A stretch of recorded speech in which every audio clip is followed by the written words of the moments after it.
Class पहले part में हम डिस्कस कर चुके थे कि कॉलन कायमा और पेरेंट कायमा को। सो जो भी कंक्लूजन आपसे क्या कह रही है कि जो भी आपके पास न्यूली बॉर्न सेल्स होते हैं उसे हम पेरेंट कायमा कह रहे होते हैं। जब वो मेच्योर हो जाते हैं तो वो कॉलन कायमा, और जब वो डेड हो जाते हैं, इतने मेच्योर हो जाते हैं कि उनका लाइफ स्पैन खत्म हो जाता है, तो वो डेथ हो जाती है उसकी, उसे हम कहते हैं स्केलेटन कायमा। हमने पढ़ा था। फिर उसके बाद हमने देखा था कि जैसे जैसे सेल मेच्योर हो रहा है तो सेल जो है वो थिक हो जाता है कॉर्नर से, क्योंकि उसमें बहुत सारे केमिकल्स की डिपोजिशन होती है, जिसमें cellulose, hemi cellulose, pectin, lignin. तो जैसे जैसे ये डिपोजिशन हो रही थी तो हम ये देख रहे थे कि अंदर की जो इंटरसेलुलर स्पेसिस हैं वो खत्म हो रही थी। इसका मतलब पेरेंट कायमा में क्योंकि डिपोजिशन होती नहीं है तो वहाँ पे आपको इंटरसेलुलर स्पेसिस बहुत ज़्यादा नजर आती हैं। कॉलन कायमा में क्योंकि डिपोजिशन हो जाती हैं इसलिए वॉल्स थिक हो जाती हैं और वहाँ पे आपको इंटरसेलुलर स्पेसिस कम नजर आ रही होती हैं। और स्केलेटन कायमा में डिपोजिशन मैक्सिमम होती है और इसी वजह से वहाँ पे इंटरसेलुलर स्पेसिस बिल्कुल से खत्म हो जाती हैं। जैसे जैसे डिपोजिशन होती रहेगी मटेरियल हार्ड होता रहेगा, और मटेरियल जैसे जैसे हार्ड होता रहेगा वो लिविंग से डेड की तरफ मूव करने लग जाएगा। और एक मटेरियल अगर जितना हार्ड होगा वो उतनी ही ज़्यादा आपको स्ट्रेंथ और मैकेनिकल सपोर्ट प्रोवाइड कर रहा होगा। सो अगर हम कॉन्सेप्ट को रिपीट करें तो पेरेंट कायमा न्यूली बॉर्न सेल्स हैं, कॉलन कायमा मेच्योर सेल्स हैं, स्केलेटन कायमा डेड सेल्स हैं। ये एक पुरानी क्लास की कंक्लूजन थी। प्लस इंटरसेलुलर स्पेसिस मैक्सिमम होती हैं पेरेंट कायमा में, कॉलन कायमा में कम हो जाती हैं, स्केलेटन कायमा में खत्म हो जाती हैं। मैकेनिकल सपोर्ट पेरेंट कायमा ना होने के बराबर प्रोवाइड कर रहे होते हैं, कॉलन कायमा प्रोवाइड कर रहे होते हैं, और स्केलेटन कायमा मैक्सिमम मैकेनिकल सपोर्ट आपको प्रोवाइड कर रहे होते हैं। वॉल्स पेरेंट कायमा की बहुत थिन होती हैं, कॉलन कायमा की थिक हो जाती हैं, स्केलेटन कायमा की बहुत थिक हो जाती हैं। हार्डनेस पेरेंट कायमा में ना होने के बराबर होती है, कॉलन कायमा में हार्डनेस मीडियम होती है, स्केलेटन कायमा में हार्डनेस मैक्सिमम हो जाती है। सो स्केलेटन कायमा आपके पास मेनली उन्हीं पार्ट्स में प्रेजेंट होता है जहाँ पे आपको मैक्सिमम प्रोटेक्शन चाहिए होती है। सो स्केलेटन कायमा के पॉइंट्स को भी डिस्कस कर लेते हैं। पहली बात, ये परमानेंट इश्यूज हैं। ठीक है, परमानेंट इश्यूज आप इन्हें क्यों कह रहे हैं? क्योंकि जब एक सेल डेथ हो चुका है, जब उस सेल की डेथ हो गई तो वहां पे अब डिवीजन नहीं होगी, और हमारे पास दो ही टाइप के सेल्स होते हैं। अगर उसमें डिवीजन होती है तो हम उसे कहते हैं मेरिस्टेमेटिक टिश्यूज या मेरिस्टेमेटिक सेल्स, और अगर उसमें डिवीजन नहीं होती तो हम उसे कहते हैं परमानेंट टिश्यूज। तो एक अगर डेड सेल है तो डेड सेल के अंदर माइटोसिस परफॉर्म नहीं होती। जब डेड सेल्स के अंदर माइटोसिस नहीं होती तो आप उसे कभी भी मेरिस्टेमेटिक टिश्यू या सेल नहीं पढ़ेंगे, आप उसे परमानेंट टिश्यूज पढ़ रहे होंगे। क्योंकि स्केलेटन डेड हो जाते हैं इसलिए परमानेंट टिश्यूज हैं। So it is a simple permanent tissue. It is composed of long, narrow and thick-walled cells. फिर ये आपको पता ही है कि वो सेल डेड हैं, तो these are the dead cells without protoplasm, क्योंकि प्रोटोप्लाज्म हम लिविंग मटेरियल को कहते हैं और डेड सेल में लिविंग मटेरियल नहीं होता। फिर आ जाइए मैकेनिकल सपोर्ट पे, क्योंकि डेड हो जाते हैं, बहुत हार्ड हो जाते हैं, तो मैक्सिमम सपोर्ट प्रोवाइड कर रहे होते हैं। So they provide strength and mechanical support to the plant body. सब वही कंक्लूजन है। अच्छा, इनकी जो अपीयरेंस है वो फाइबर लाइक होती है, इसलिए हम इसे कहते हैं पैरेन्काइमेटोस फाइबर। फिर आ जाइए इंटरसेलुलर स्पेसेस। ये भी आप कंक्लूजन में पढ़ चुके हैं कि इंटरसेलुलर स्पेसेस ना होने के बराबर होती हैं, क्योंकि वॉल बहुत थिक हो जाती हैं, उसमें डिपोजिशन हो जाती है, तो आपके पास जो एक सेल से दूसरे सेल के दरमियान जो स्पेसेस थी वो खत्म होनी शुरू हो जाएंगी। सेकेंडरी वॉल पे आ जाए तो सेकेंडरी वॉल फॉर्म होती है डिपोजिशन की वजह से, जिसमें लिग्निन मेनली रोल प्ले कर रहा होता है। फिर आप आ जाइए स्केलेटन कायमा की टाइप्स के ऊपर। स्केलेटन कायमा की हमारे पास दो टाइप्स हैं। कुछ आपके पास फाइबर्स लाइक होते हैं, ठीक है। अब फाइबर्स आपके पास इलोंगेटेड सेल्स हैं, और उनकी जो एंड आपको नजर आते हैं वो बिल्कुल थिन होते हैं, वो बिल्कुल फ्लैट होते हैं। सो इलोंगेटेड सेल्स हैं और लेकिन उनकी जो एंड है वो फ्लैट हैं, प्लस हार्ड हैं, टफ हैं, लेकिन फाइबर्स आपके पास फ्लेक्सिबल होगा। फिर उसके बाद प्रेजेंट कहाँ होते हैं? जूट और हार्म्स के अंदर। अगर आपने ब्राउन कलर की रोप देखी है जिससे पहले पलंग वगैरह भी बुनते थे, तो वो वहाँ पे जो भी सेल्स होते हैं तो उसे हम कहते हैं फाइबर्स। या अगर आपने देखा हो किसी ट्री के साथ छाल भी लटक रही होती है, धागे की तरह, बिल्कुल ब्राउन कलर के धागे लटक रहे होते हैं, सो उसे भी हम फाइबर्स कहते हैं।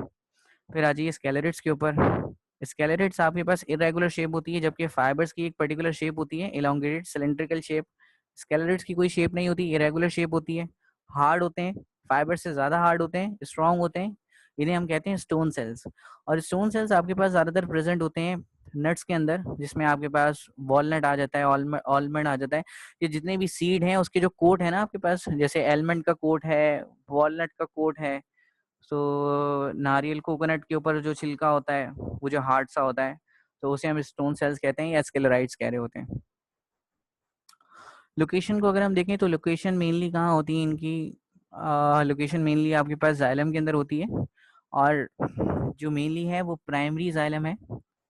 अब जाइलम का काम आपको पहले से ही पता है, जाइलम का फंक्शन क्या है। जाइलम का काम ये होता है कि वो सॉइल के अंदर से वाटर और मिनरल्स को कंडक्ट करता है, और वाटर और मिनरल्स को सेंड कर देता है लीव्स तक। ये काम है आपके पास जाइलम का। प्लस क्योंकि ये हार्ड हो चुके हैं, डेड हो चुके हैं, तो एक तो वाटर और मिनरल सप्लाई कर रहे हैं, दूसरी बात ये स्ट्रेंथ और रिजिडिटी प्रोवाइड कर रहे हैं प्लांट की बॉडी को। अब जाइलम की भी दो टाइप्स हैं, एक को हम कहते हैं स्केलेरेट्स और एक को हम कहते हैं वेसल्स। जाइलम की दो तरह से क्लासिफिकेशन है, एक तो एज के ऊपर है या फॉर्मेशन के ऊपर है। जो जाइलम पहले फॉर्म होते हैं उसे हम प्राइमरी जाइलम कहते हैं। मतलब एक जाइलम अगर फर्स्ट टाइम फॉर्म हो रहा है तो वो प्राइमरी जाइलम कहलाता है, और जब उसके बाद वही जाइलम डिवाइड होके नए जाइलम्स बनाते हैं तो उसे हम सेकेंडरी जाइलम्स कहते हैं। सो वो फॉर्मेशन की बेस पे था, डिवीजन की बेस पे था। अगर हम स्ट्रक्चर वाइज देखें तो स्ट्रक्चर वाइज जाइलम की दो टाइप्स हैं, एक को हम कहते हैं ट्रैकेट्स और एक को हम कहते हैं वेसल्स। दोनों बिल्कुल सेम है, काम दोनों का बिल्कुल सेम है, सिर्फ स्ट्रक्चर का फर्क है। स्ट्रक्चर को आप देख लीजिए, मैं इसे ड्रॉ कर देता हूँ यहाँ पे। आपके पास एक जाइलम का सेल है, उसी के ऊपर आपके पास यहाँ पे एक और जाइलम का सेल होता है, फिर इसी तरह से इसके ऊपर आपके पास एक और जाइलम का सेल होगा। बिल्कुल जैसे आपके पास पाइपलाइन होती है, पाइपलाइन के अंदर मल्टीपल जॉइंट्स आ रहे होते हैं, बिल्कुल यहाँ भी आपके पास मल्टीपल जॉइंट्स हैं, और लेकिन जॉइंट सारे आपके पास स्ट्रेट हैं। ये कंडीशन कहलाती है वेसल्स की। तो अगर आपको जाइलम का स्ट्रक्चर कुछ इस तरह से नजर आ रहा है तो आप जाइलम्स को कहेंगे वेसल्स। और अगर आपके पास यहाँ जो जॉइंट है वो ट्रांसफर वॉल्स के थ्रू होगा। ट्रांसफर वॉल्स कैसी होंगी, ये आपके पास एक जाइलम है और ठीक है, ये आपके पास कुछ इस शेप का होगा, ये एक जाइलम है। फिर आपके पास इसी के ऊपर एक और जाइलम है,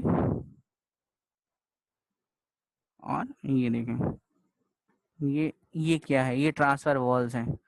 तो अगर इस तरह का कोई आपको सेप्टम नजर आ रहा है तो फिर आप उस इनको आप ट्रांसफर वॉल्स कहते हैं, और अगर ये ट्रांसफर वॉल्स प्रेजेंट हैं तो आप उसे ट्रैकेट्स पढ़ेंगे। सो बस इन दोनों में ये फर्क है, बाकी दोनों चीजें सेम है। बस यहाँ पे हमारा जो सपोर्ट का टॉपिक है वो खत्म हो गया। बस इसके बाद एक सेकेंडरी ग्रोथ का टॉपिक है छोटा सा, उसे हम देख लेते हैं। मैं दोबारा कंक्लूड कर रहा हूँ आपके लिए। जहाँ आपको मैक्सिमम मैकेनिकल सपोर्ट चाहिए होती है वहाँ पे आपके पास स्केलेटल कायमा होंगे। जहाँ पे आपको मिनिमम या मीडियम सपोर्ट चाहिए होती है वहाँ पे आपके पास कॉलिन कायमा होते हैं। और जहाँ पे आपको सपोर्ट बहुत ही ज़्यादा लेस नेग्लिजिबल अगर आपको सपोर्ट चाहिए तो फिर आपके पास वहाँ पे पैरेंट कायमा होंगे। अगर आपको स्ट्रक्चर के अंदर स्पेसेस बहुत ज़्यादा नज़र आ रही हैं तो आप कंक्लूड करेंगे कि वो सेल्स पैरेंट कायमा के हैं। अगर आपको उनके दरमियान स्पेसेस थोड़ी सी कम नज़र आ रही हैं तो आप कंक्लूड करेंगे कि वो कॉलिन कायमा है। और अगर सेल्स बिल्कुल एक दूसरे से जुड़े हुए होंगे तो आप कंक्लूड ये करेंगे कि आपके पास जो सेल्स हैं वो स्केलेटन कायमा के हैं। अगर सेल के अंदर मूवमेंट हो रही है प्रोटोप्लाज्म की, इसका मतलब वो सेल लिविंग है। मूवमेंट बहुत ज्यादा है, आप ये कहेंगे, मूवमेंट को मैंने बताया था आपको साइक्लोसिस कहते हैं। सो अगर साइक्लोसिस बहुत ज्यादा है तो आपके पास पैरेंट कायमा है। साइक्लोसिस मीडियम है, मूवमेंट कम है, वो कॉलन कायमा है। अगर मूवमेंट ना होने के बराबर है, हो ही नहीं रही, नेग्लिजिबल है, तो फिर आप उसे कहेंगे स्केलेटन कायमा।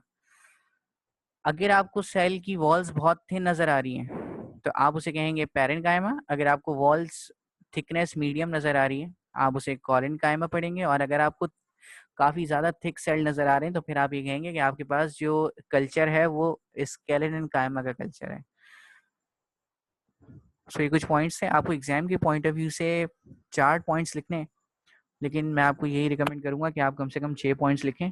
वैसे 2 पॉइंट्स लिखेंगे तो आपको मार्क्स पूरे मिलेंगे, लेकिन फिर भी अगर आपको 6 याद हो जाते हैं आराम से तो फिर आपने 6 पॉइंट्स लिखने हैं। आपके पास 8 पॉइंट हैं मेरे ख्याल से एक टिश्यू के, तो आप उनमें से कोई भी 6 पॉइंट ले लीजिए, उन्हें आप याद कर लीजिएगा।